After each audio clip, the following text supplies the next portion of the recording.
सबको जय यीशु। आत्मदर्शन टीवी की ओर से मैं आप सबों को इस बाइबल स्टडी प्रोग्राम में हार्दिक स्वागत करता हूं।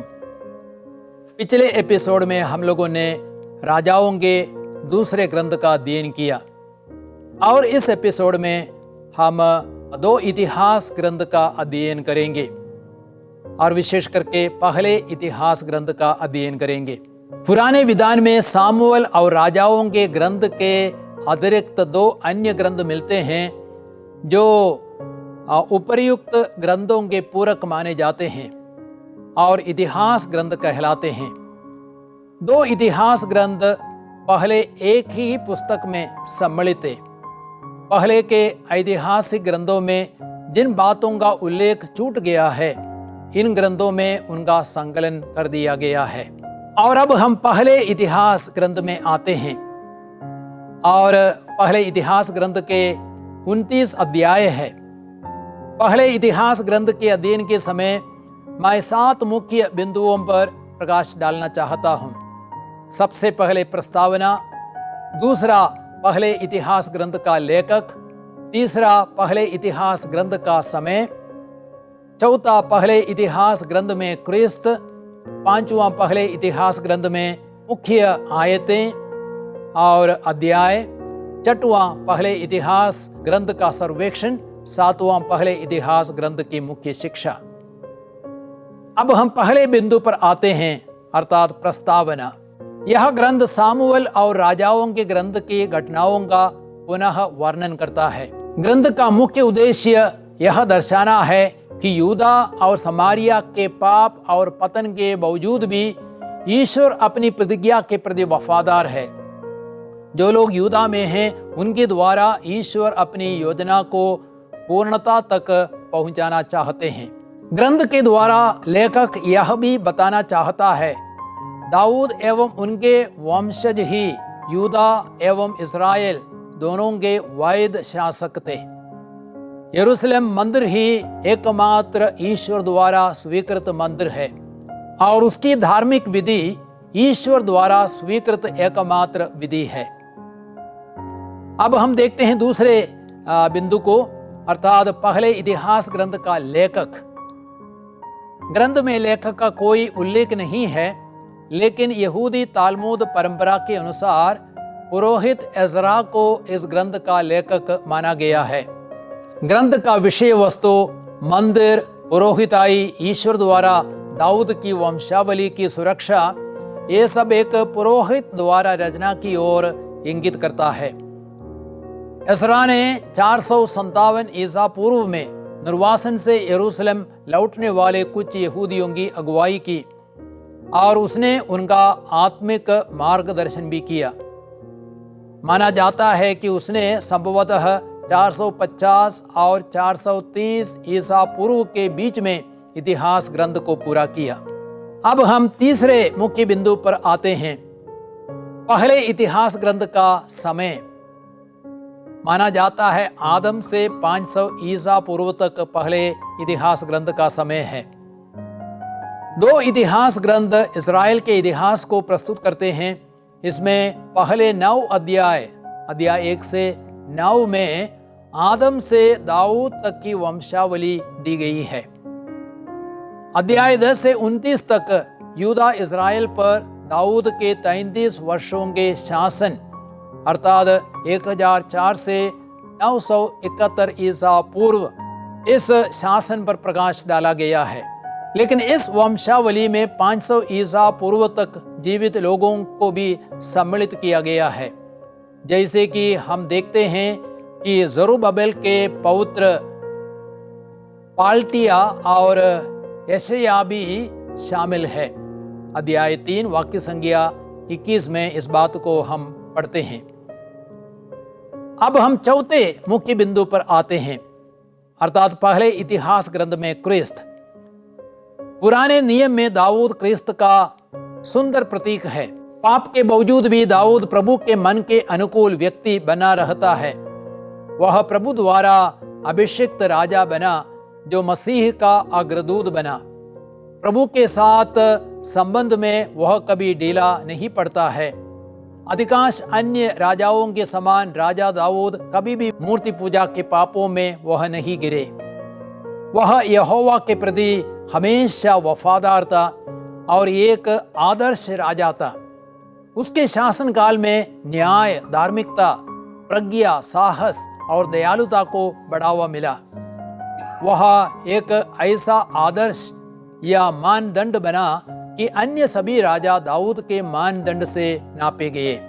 पहले इतिहास ग्रंथ में जो वंशावली दी गई है उसमें यूदा वंश सबसे पहले रखा गया है, क्योंकि स्थायी राजा, मंदिर और मसीह इसी वंश में उत्पन्न होता है।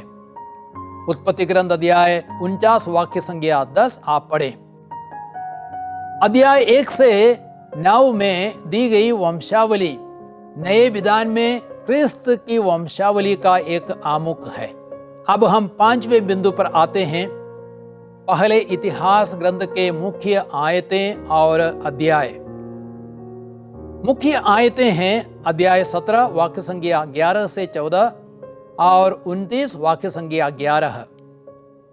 अध्याय 17 वाक्य संख्या 11 से 14 तक में हम पढ़ते हैं, जब तुम्हारे दिन पूरे हो जाएंगे और तुम अपने पूर्वजों से जा मिलेंगे, तो मैं तुम्हारे पुत्रों में एक को तुम्हारा उत्तराधिकारी बनाऊंगा और उसका राज्य बनाए रखूंगा। वही मेरे लिए मंदिर बनवाएगा और मैं उसका सिंहासन सदा के लिए सुदृढ़ बना दूंगा। मैं उसका पिता होऊंगा और वह मेरा पुत्र होगा। मैं उस पर से अपनी कृपा नहीं हटाऊंगा, जैसा कि मैंने तुम्हारे पूर्वाधिकारी के साथ किया। मैं उसे अपने घर और अपने राज्य में सदा के लिए बनाए रखूंगा। उसका सिंहासन अनंत काल तक सुदृढ़ रहेगा। इस पर हम थोड़ी देर मनन करें। दाऊद ईश्वर के मन के अनुकूल व्यक्ति था और प्रेरित चरित्र अध्याय 13 वाक्य संख्या 22 में भी यह बात कही गई है। इसलिए ईश्वर उस पर अपार आशीष की वर्षा करता है और उसके सिंहासन को अनंत काल तक सुदृढ़ रखने का वायदा करता है। अब हम दूसरी मुख्य आयत को देखें। अध्याय 29 वाक्य संख्या 11। वहां पे लिखा गया है, प्रभु तुझे प्रताप, सामर्थ्य, महिमा, विजय और स्तुति, क्योंकि जो कुछ स्वर्ग में और पृथ्वी पर है वह तेरा है। प्रभु राज्याधिकार तेरा है, तू सब शासकों में महान है। अर्थात इन वचनों के माध्यम से दाऊद अपने शासन के अंत में ईश्वर को धन्यवाद की प्रार्थना अर्पित करता है और ईश्वर को शक्ति, महिमा, विजय, प्रताप के लिए पूरा श्रेय देता है। अब हम देखते हैं इस इतिहास ग्रंथ में मुख्य अध्याय कौन सा है। मुख्य अध्याय है अध्याय 17। पहले इतिहास और पूरे धर्म ग्रंथ के लिए निर्णायक अध्याय है, क्योंकि इसमें दाऊद के साथ विधान का उल्लेख किया गया है। प्रभु दाऊद से प्रतिज्ञा करते हैं कि उसका सिंहासन हमेशा के लिए सुदृढ़ रहेगा। मैं उसे अपने घर और अपने राज्य में सदा के लिए बनाए रखूंगा। उसका सिंहासन अनंत काल तक सुदृढ़ रहेगा। अध्याय 17 वाक्य संख्या 14 और सामुएल का दूसरा ग्रंथ अध्याय 7 वाक्य संख्या 16 भी आप देख सकते हैं। अब हम 6वें बिंदु पर आते हैं, पहले इतिहास ग्रंथ का सर्वेक्षण। ग्रंथ इस्राएल के संपूर्ण इतिहास अर्थात बाबुल निर्वासन से लौटने तक के इतिहास पर प्रकाश डालता है। पूरा ग्रंथ राजा दाऊद के लिए समर्पित है। यह दाऊद के राजकीय वंश से प्रारंभ करता है, अध्याय 1 से 9 तक, और उसके शासन की मुख्य घटनाओं को प्रकाश में लाता है, अध्याय 10 से अध्याय 29 तक। दाऊद की वंशावली उसको अध्याय 1 से 9 तक में हम पढ़ते हैं। इन 2 अध्यायों में बाइबल की सबसे विस्तृत वंशावली दी गई है। इनमें दाऊद और चयनात्मक रीति से संपूर्ण इस्राएल की वंशावली दी गई है। इतिहास ग्रंथ दाऊद एवं बनियामीन वंशावली को प्राथमिकता देता है। उत्तरी राज्य में दिलचस्पी नहीं लेता है, बल्कि दक्षिणी राज्य और विशेषकर दाऊद के वंश में रुचि लेता है। वंशावली यह दिखाती है कि किस प्रकार ईश्वर ने अपनी प्रजा को प्रारंभ से चुना और उसे बाबुल निर्वासन से लौटने के बाद के समय तक अपने लिए सुरक्षित रखा। वंशावली कुलपतियों के समय अर्थात आदम से याकूब तक कुलपतियों का समय था और उस समय से राष्ट्रीय समय अर्थात यूदा, लेवी और इस्राएल के अन्य वंश उस समय तक हमें ले जाती है। ये अध्याय हमें दर्शाते हैं कि ईश्वर ने दाऊद की वंश को सदियों से सुरक्षित रखकर अपने विधान को पूरा किया है। इतिहास ग्रंथ लेवी की वंशावली पर प्रकाश डालकर यह दिखाता है कि लेवी वंश भी महत्वपूर्ण है। और दूसरा भाग है दाऊद का शासन, अध्याय 10 से अध्याय 29 तक। दूसरे सामूएल की तुलना में पहले इतिहास में दाऊद का जीवन कुछ अलग ढंग से प्रस्तुत किया गया है। इतिहास ग्रंथ सकारात्मक दृष्टि से दाऊद के जीवन को प्रस्तुत करता है। निर्वासन से लौटे लोगों को प्रोत्साहित करने के लिए ईश्वर की कृपा और क्षमा को अधिक जोर देता है। साथ ही सामूएल के दूसरे ग्रंथ में जो नहीं है, मंदिर बनाने और मंदिर में प्रभु की आराधना के लिए दाऊद द्वारा की गई तैयारियों को जोड़ देता है। पूरे ग्रंथ में सिर्फ एक अध्याय में साउल और उसके शासन के लिए जगह दी गई है, अर्थात अध्याय 10 में, क्योंकि ईश्वर के साथ उसका हृदय सही नहीं था। दाऊद की कहानी यूदा पर 7 साल के शासन के बाद इस्राएल के राजा के रूप में उसके अभिषेक से शुरू होती है। इतिहास ग्रंथ दाऊद के गहरे आत्मिक समर्पण, साहस, सत्यनिष्ठा, प्रभु के प्रति उसके प्यार एवं श्रद्धा जैसे विधान की मंजूषा को दाऊद नगर में ले आना, मंदिर बनाने के लिए उसकी तीव्र अभिलाषा आदि पर जोर देता है। ईश्वर दाऊद के साथ अपना विधान स्थापित करता है। अध्याय 17 में इस बात को हम पढ़ सकते हैं।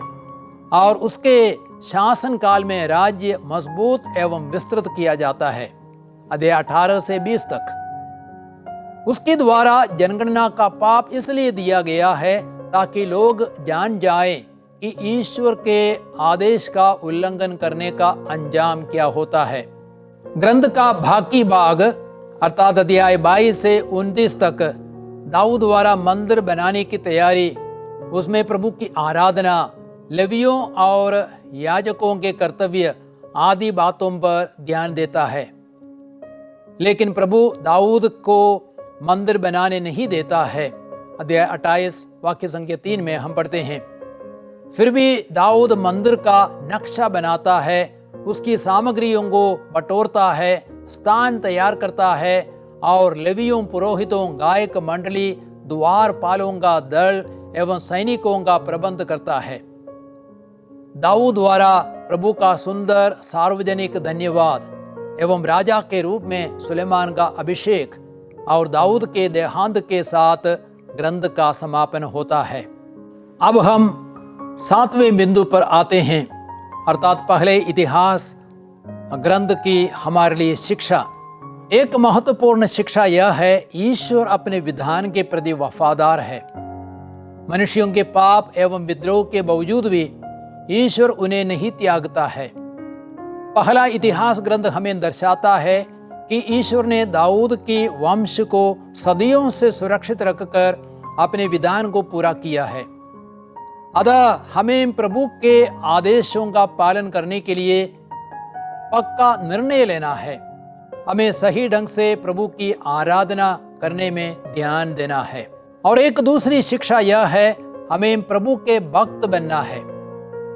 राजा दाऊद प्रभु का बड़ा भक्त था। वह विधान की मंजूषा को ओबेद एदोम के घर से दाऊद नगर ले आया। मंजूषा के रखने के लिए तंबू खड़ा कर दिया। अध्याय 15 में इन बातों को हम पढ़ सकते हैं। उसने मंदिर निर्माण की तैयारियां की। मंदिर नहीं बनाता तब भी दाऊद प्रभु के प्रति अपने उत्साह के कारण मंदिर में प्रभु की सेवा के लिए लेवियों, याजकों, गायकों एवं द्वारपालों के दलों को नियुक्त किया। अध्याय 22 से 26 तक में इन बातों को हम पढ़ते हैं। और स्तोत्र ग्रंथ अध्याय 34:10 में दाऊद लिखते हैं, प्रभु भक्तों प्रभु पर श्रद्धा रखो, श्रद्धालु भक्तों को किसी बात की कमी नहीं होती। तो हम लोगों ने इतिहास के पहले ग्रंथ का अध्ययन किया। इन बातों को आप अपने मन में रखें और अब उस इतिहास ग्रंथ को पढ़े, आप और अच्छी तरह उस ग्रंथ को समझ पाएंगे। अगले एपिसोड में दूसरे इतिहास ग्रंथ पर हम मनन करेंगे। प्रभु